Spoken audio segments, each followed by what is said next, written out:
اعوذ باللہ من الشیطان الرجیم، بسم اللہ الرحمن الرحیم۔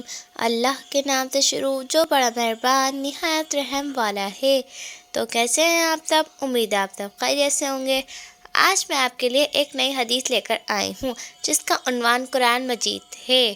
اللہ تعالیٰ نے ہمیں زندگی گزارنے کا طریقہ سکھانے کے لیے قرآن مجید جیسا انمول تحفہ دیا ہے۔ اب ہمارا فرض ہے کہ ہم اس کے بتائے ہوئے طریقوں پر عمل کریں اور اپنی دنیا اور آخرت کو سنواریں۔ یہ بھی اللہ تعالیٰ کا حق ادا کرنے کا بہترین طریقہ ہے، اور ہمیں بھی چاہیے کہ ہم بھی قرآن پاک کی تلاوت کریں، کیونکہ قرآن پاک کو پڑھنا تو دور کی بات، دیکھنا بھی ثواب ہے۔ تو اس لیے ہمیں قرآن پاک کی تلاوت بھی کرنی چاہیے اور اس پر عمل بھی کرنا چاہیے۔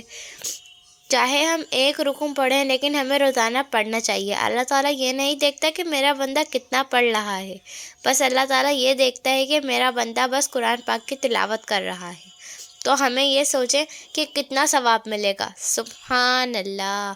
اگر آپ کو میری ویڈیو پسند آئی ہو تو اس کو زیادہ سے زیادہ شیئر کریں، میرے چینل کو سبسکرائب کر دیں، ویڈیو کو لائک کر دیں، بیل آئیکن کو کلک کر دیں۔ اللہ حافظ۔